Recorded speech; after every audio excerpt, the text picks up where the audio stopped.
Hello friends, today we are going to do relation and function most important questions. So question is saying that if R1 and R2 is an equivalence relation in set A, show that R1 intersection R2 is also an equivalence relation. So we need to prove this. Okay, now we know that A comma A belongs to, we are assuming that A comma A belongs to R1 intersection R2, right? For all A showing, मतलब basically इसमें करना क्या है, for all a showing R1 intersection R2 is reflexive. तो आपको एक बार prove करना होगा. क्या है? I am so sorry. मतलब इक्विवेलेंस मतलब होता क्या है basically? It is symmetric, reflexive,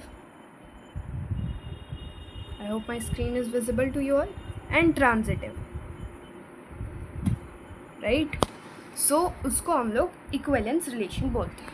ठीक है, तो बेसिकली मेरे को क्या शो करना है कि वो एक इक्विवेलेंस रिलेशन है. सबसे पहले मैं रिफ्लेक्सिव के लिए शो करूँगी, जो मैंने शो कर दिया. ठीक है, अब देखो सिमेट्रिक की क्या केस होती है कि ए कॉमा बी है तो बी कॉमा ए होना चाहिए. So a comma b belongs to R1 intersection R2 for all a showing R1 intersection R2 is reflexive. Okay. Further, we know that A comma B belongs to R1 intersection R2. इसका मतलब क्या हुआ? जल्दी मुझे comment करके बताओ. This implies A comma B belongs to R1 and A comma B belongs to R2. Means this belongs to R1 also and this belongs to R2 also. Okay, बेटा. Okay, let's see now further. इतना मुझे समझ में आ गया. And we can also say that B comma A belongs to R1 and B comma A belongs to R2, right? So what will this imply? इससे तो मुझे पता चल गया ये एक रिलेशन सिमेट्रिक हो गया है. ठीक है, अभी के लिए मुझे पता चल गया कि ये सिमेट्रिक हो चुका है. Okay, B comma A also belongs to R1 and R2. Why symmetric क्यों हुआ?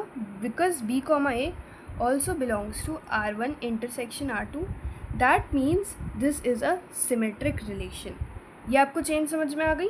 ओके, नाउ अब ट्रांजिटिव के लिए 3 एलिमेंट्स चाहिए होते हैं, राइट है. ट्रांजिटिव के लिए हमारे पास 3 चीज़ें होंगी. तो सिमेट्रिक पता चल गया, रिफ्लेक्सिव पता चल गया. अब हम लोग बोलेंगे ट्रांजिटिव कैसे प्रूव करेंगे. देखो, A comma B belongs to R1 intersection R2 and B comma C belongs to R1 intersection R2. This implies A comma C also belongs to R1 and A comma C belongs to R2. Likewise, I hope you are understanding. I don't have a good camera quality. Actually, I don't have anyone to hold the camera. So please support me. Okay. So this would be implying A comma C belongs to R1 intersection R2, right? So this shows, therefore, R1 intersection R2 is transitive.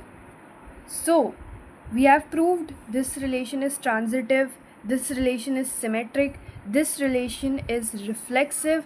That means, therefore, hence R1, which we needed to prove in the starting, R1 intersection R2 is an equivalence relation, hence proved. Likewise, okay, so I'm going to do a quick revision of this chapter. If you're following me, then you are good and enlightened. Okay, next question. This is very important question. Likewise, okay, this is very easy question. See, in relation function, if I want to tell you which what is, it's a very easy chapter, right? दो ही चीज़ें आते हैं. क्या लिख रही हो? Okay, relation and function. See, relation and function में आपको क्या ही पढ़ना होता है? इक्विवेलेंस रिलेशन मैंने आपको बता दिया. आई hope my screen is visible. Okay, equivalence relation होता है. इक्विवेलेंस रिलेशन में क्या मतलब? सिमेट्रिक, ट्रांजिटिव एंड रिफ्लेक्सिव, ये शो करना होता है. देन होता है फंक्शन होता है बाइजेक्टिव. प्रूव करने आ जाता है बाइजेक्टिव, इंजेक्टिव, सर्जेक्टिव। अब ये होता क्या क्या है एक एक करके बता देती हूँ। देखो 1 ऑन टू ही पढ़ना होता है। जो फंक्शन 1 ऑन टू होता है उसको बाइजेक्टिव बोलते हैं, जो सिर्फ 1 होता है बट ऑन टू नहीं होता उसको इंजेक्टिव बोलते हैं, और जो सिर्फ ऑन टू होता है उसको सर्जेक्टिव बोलते हैं।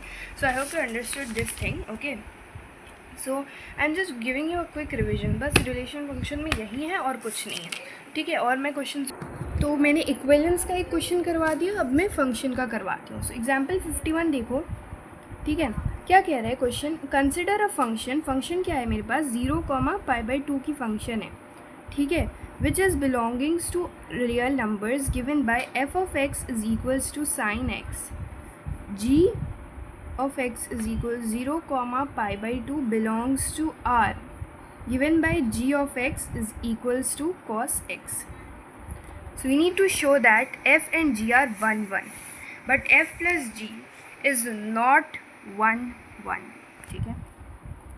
f and g are 1 1 but f plus g is not 1 1, ठीक है। तो यहाँ पे since further two distinct x1 and x2 0, π/2 sin x1 not equals to, obviously बात है साइन x1 जो होगा वो मेरा not equals to sign x2 होगा, ये चीज़ मुझे पता है, राइट है।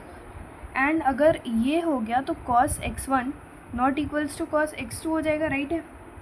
But we know that f plus g करने जाए हम लोग तो इंटू 0 इज इक्वल्स टू ये कितना आ जाएगा, साइन 0 आ जाएगा और cos 0 आ जाएगा, sign 0 plus cos 0।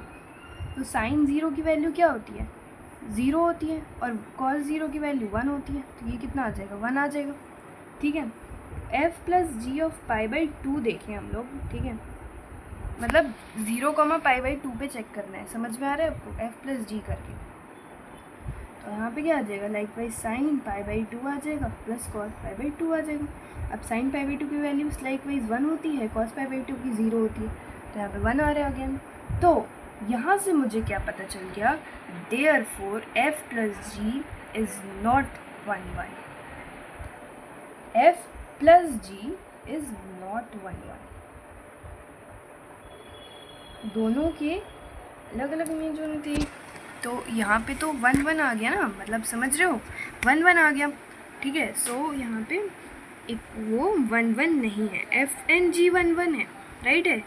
f and g तो मेरा 1 1 आया, बट f प्लस जी मेरा 1 1 नहीं आया, दोनों में इक्वल नहीं आना चाहिए, ठीक है, इसलिए 1 1 नहीं है। 1 1 पता है ना, 1 एंड ओनली 1 इमेज होना चाहिए, बट यहाँ पे तो 0 पे भी 1 था, π/2 पे भी 1 आ रहा है इमेज, तो इसलिए मेरा ये क्या हो गया, नॉट 1 1 हो गया, ठीक है।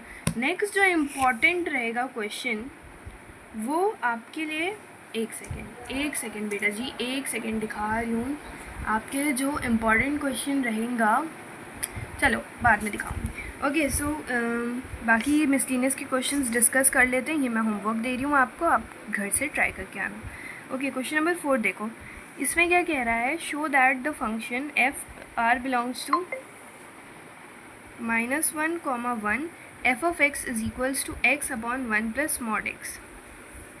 तो ये आपको प्रूफ करके दिखाना है, ये आपको क्या करना है, प्रूफ करना है, ठीक है। Next x belongs to r is 1 1 and onto, 1 1 and onto का मतलब ये बाइजेक्टिव फंक्शन, बाइजेक्टिव की मैपिंग प्रूफ करनी है आपको। कैसे करोगे आप, पहले फॉर 1 1 लोगे, 1 1 में आपका 1 एंड ओनली 1 इमेज आना चाहिए, और ऑन टू में आपको x को y रख के देखना है, चेक करना है, ठीक है, सेम आना चाहिए, तो 1 1 एंड ऑन टू हो जाता है, ठीक है। बाइजेक्शन इसमें प्रूफ करना है। 5th क्वेश्चन में देखो, show that the function f of x is equals to x cube. अब जैसे x क्यूब वाले क्वेश्चन होते हैं तो आपको ये चीज़ याद रखना है, ऐसे टाइप से क्वेश्चन 1 1 होते हैं मोस्ट केस में। नेक्स्ट इंपॉर्टेंट क्वेश्चंस की बात करूँ तो ये आपके इंपॉर्टेंट क्वेश्चन है, ठीक है। 16th क्वेश्चन देखो, ये MCQs टाइप में इंपॉर्टेंट है CUET के लिए, ओके।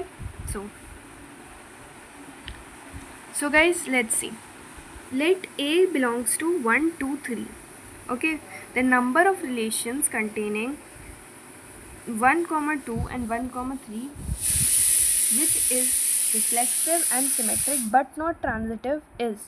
तो इसमें मेरे को बताना है कि रिफ्लेक्सिव और सिमेट्रिक होना चाहिए बट ट्रांजिटिव नहीं होना चाहिए। तो ऐसे कितने क्वेश्चंस के क्वेश्चन हैं, तो इसमें आपको याद रखना है कि 1 2 3 है, और इसमें कितने रिलेशंस रिफ्लेक्सिव हो और सिमेट्रिक हो, ट्रांजिटिव नहीं होना चाहिए, तो ऐसा एक वन रिलेशन निकलेगा, ठीक है। देन ऐसे ही लाइकवाइज ये क्वेश्चन है, नंबर ऑफ इक्विवेलेंस क्लास पूछ रहा है, इक्विवेलेंस कितने होंगे 1,2 पे, तो कितने होंगे 2 होंगे, ठीक है। इस टाइप के क्वेश्चन आ जाते हैं CUET में, तो आपको देखना है और करना है, ठीक है। Thank you.